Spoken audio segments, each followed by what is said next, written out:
Victor Wembanyama is unbelievable.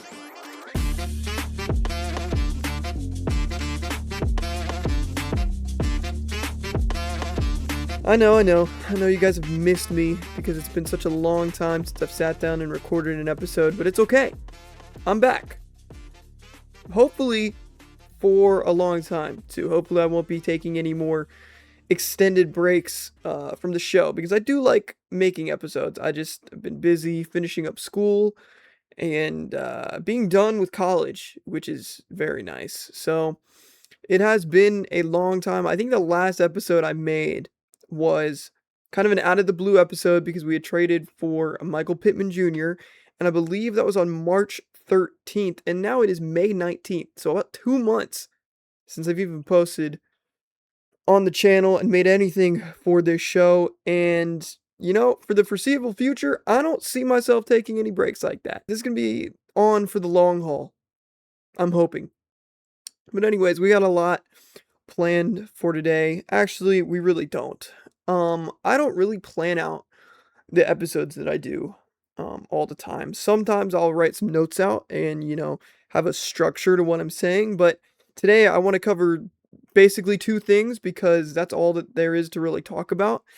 And we're just going to jump right into it. And I'm just going to give you my honest thoughts and opinions. On last night's game 1 of the Western Conference Finals, you had the Spurs and the Thunder, which I never root for the Thunder. I don't like the Thunder. I will give my opinions on, Shea and everybody at some point, but I'm never rooting for the Thunder, but I did kind of want this series to happen just because of how good of a series everyone knows it can be. And last night, we were treated to the greatest game these playoffs. Maybe even the greatest game from last year's playoff. I don't remember every game in the NBA playoffs that I watched, but last night's game was unbelievable.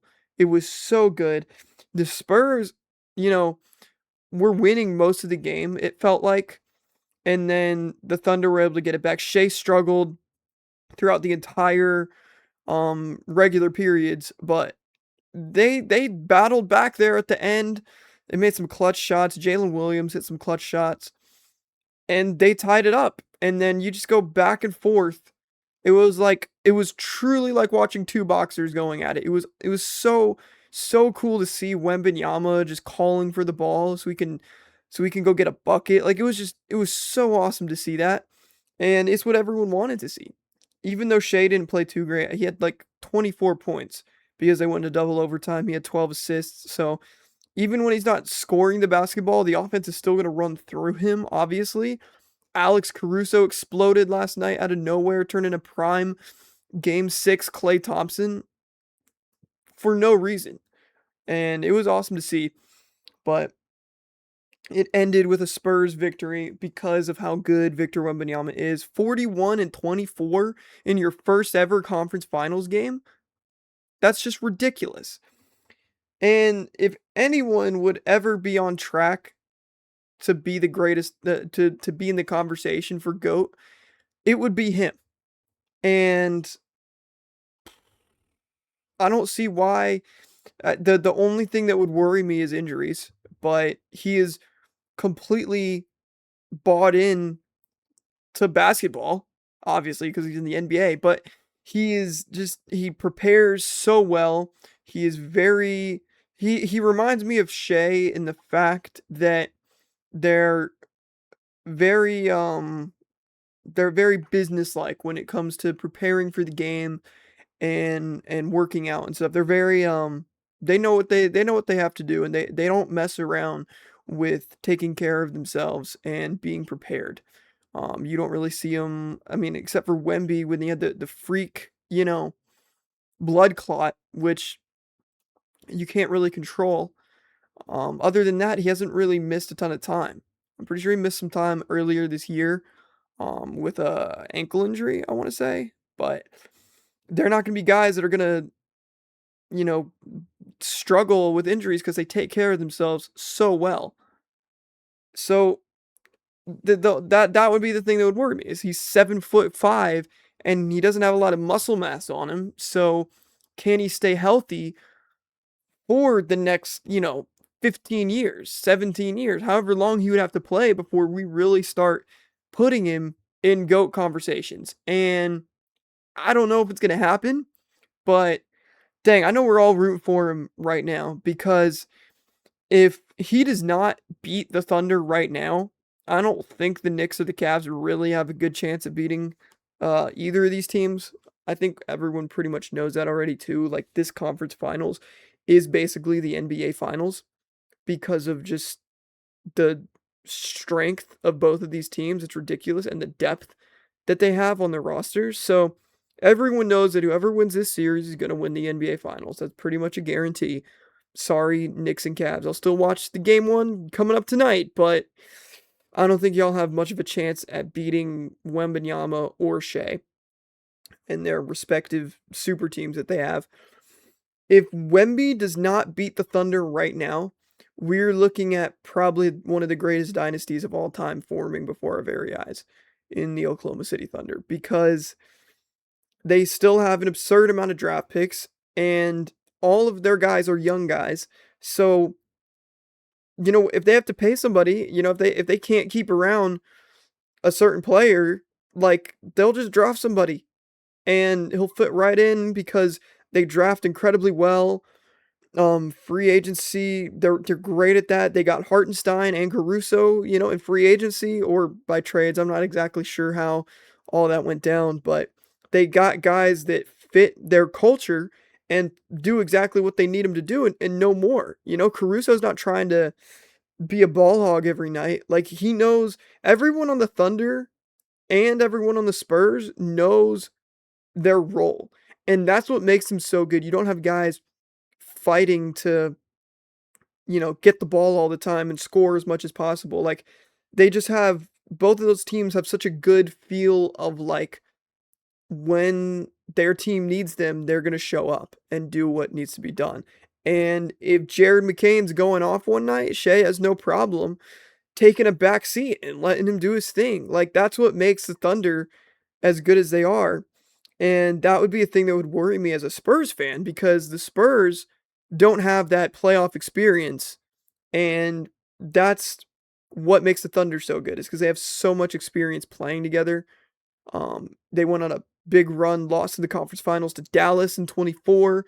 They obviously won the finals last year. They're going on a tear this year. So I would expect them to bounce back in game 2 just because of their veteran leadership. And I'm not saying that the Spurs, can't become that. I think they will be right there and, maybe next year. But if I had to predict the rest of the series right now, I'd say the Thunder would probably be able to bounce back and get it done in game 6 or game 7. That being said, I am rooting for the Spurs, obviously, because I love Wembanyama is so unbelievably good. And the Spurs team is so much fun to watch. And I love, outside of basketball, Shea is a great person, great with the fans. And he's got some moves even on the court too. He's a very good basketball player, obviously. The flopping, unfortunately, just takes away the enjoyment of watching them play basketball. And you can sit there and say, "Oh, they don't actually do it all that much." They do. And it's not even the volume, even if they don't do it all that much in one game, the way they do it is just, it's unethical. And I know you see the Heat flag in the background, and you're gonna, bam, shot like 40 free throws. They were triple teaming him, and they couldn't stop fouling him. It's not like he was flopping his way to the free throw line. He was getting fouled because the Wizards had no answer for him. But that's neither here nor there. He scored 83 points, so just get over yourself. If this series goes to 7, it'll be one of the greatest series ever. I mean, it started off as perfect as you could have wanted it to start. Next, I'm going to be shifting gears into a different sport, into football, because Aaron Rodgers is back. He's the quarterback of the Pittsburgh Steelers for this season, and who knows if it's another season after this. I mean, with Aaron Rodgers, you probably never know, because he said this season would have probably been his last, or this past one. So, do you ever really know with Aaron Rodgers? No. No, you really don't. But he's back, and I love it because I think for this year only, it gives us our best chance at winning. I'm not really sold on Howard or Aller yet. I can't wait to see them play in the preseason, and I hope they're the quarterbacks of the future, either one of them, for this team, because we do need a young quarterback who's a star who can, take over this team. We just don't know if that's them yet. So I'm excited to see him play in the preseason. I hope it can be one of them, but I don't think it'd be this year anyways for either of them. So Aaron Rodgers does give you the best chance to win this year. He is not washed either. Okay, and maybe I'm a biased Steeler fan. He still has an insane arm, and he's elite still. Okay, last year, let me break this down. I've said this a couple of times the past couple of days to different people. Last year, our best wide receiver was DK Metcalf. Very good. Calvin Austin was wide receiver 2. And I love Calvin Austin. I really do. But it just didn't work with him at wide receiver 2. And defenses would take away Metcalf. And then who are you going to, the offensive line struggled at times last year. The running game struggled at some points last year. And it all fell on Aaron Rodgers to make perfect throws every time, which is unrealistic, obviously, for any quarterback in the league. So our offense was not good last year. And you really saw it when Metcalf got suspended for those last couple games at the end of the year for having that altercation with a Detroit fan, whatever. And you just saw it all fall apart. The scheme wasn't there. We were relying on just, DK to get open and make some incredible catches, which he did. He cooked Marlon Humphrey in Baltimore. So when you look at the team that we have now and you see the wide receiver core we have now, we have Metcalf still. And then you throw in Michael Pittman, who's probably the best wide receiver 2 in the game right now, because that's what he's going to be. He's going to be wide receiver number 2, which is insane to me. And then you draft Jeremy Bernard from Bama, who he's not a diva, and he's great. He was great at Bama last year. Here's their wide receiver 1. So to go from last year's wide receiver room to this year's is going to make a huge difference. And you lose Kenneth Gainwell, which sucks. Kenneth Gainwell will always be a beloved Pittsburgh Steeler. We're going to be talking about 2025 Kenneth Gainwell for years to come. That is just a fact. I loved Kenneth Gainwell. But you replace him with Rico Dowdle. Like, that's an upgrade. Okay? It just is. It's an upgrade. And you draft O-line pretty well, in my opinion. So you take care of offense. You still have Pat Freiermuth and Darnell Washington at tight end. So offense should be smoking. And then defense, you had secondary issues last year, which they seem to always have. Joey Porter's a top 5 corner in the league, argue with the wall. And then we go out and we sign a top 10 corner in the league in Jamel Dean. And then you sign Jaquan Brisker to help at safety. You still have Jalen Ramsey. You still have Asante Samuel Jr. And you still have Deshaun Elliott, who I loved. I love Deshaun Elliott. He was injured, for some of last year, but now he's coming back. There is no people say, oh, the Steelers are going to go 9-8, losing the wild card, because they think it's funny. If you actually look at the roster that the Steelers have, if that happened, that would be a travesty, because their roster is great. Okay? It's fantastic. We have a whole new coaching staff. We have an offensive-minded head coach, and we have a good team. Like, we're going to be contending we could get to the AFC Championship, I think. Realistically, we could get to the AFC Championship this year, assuming everyone stays healthy, which that's a big thing because we are an older team. But assuming everyone stays healthy, there's no reason this team can't go compete in the playoffs. It would be a shame if they were not able to win a playoff game. So to sit here and say the Steelers are going to be worse than they were last year, you just don't know ball. And you don't pay attention to the NFL during the offseason, and that's okay. You can just admit that you don't like ball all that much. That's fine. The Steelers are improved at every area that they needed to be improved at. And Aaron Rodgers still has some left in the tank. He played great last year, even though the wide receiver core was trash. So that's my take on the Steelers. That's what I expect a playoff win from the Steelers this year, at least. I just can't stand people going on here and saying that the Steelers aren't miles ahead of where they were last year, because that's not true.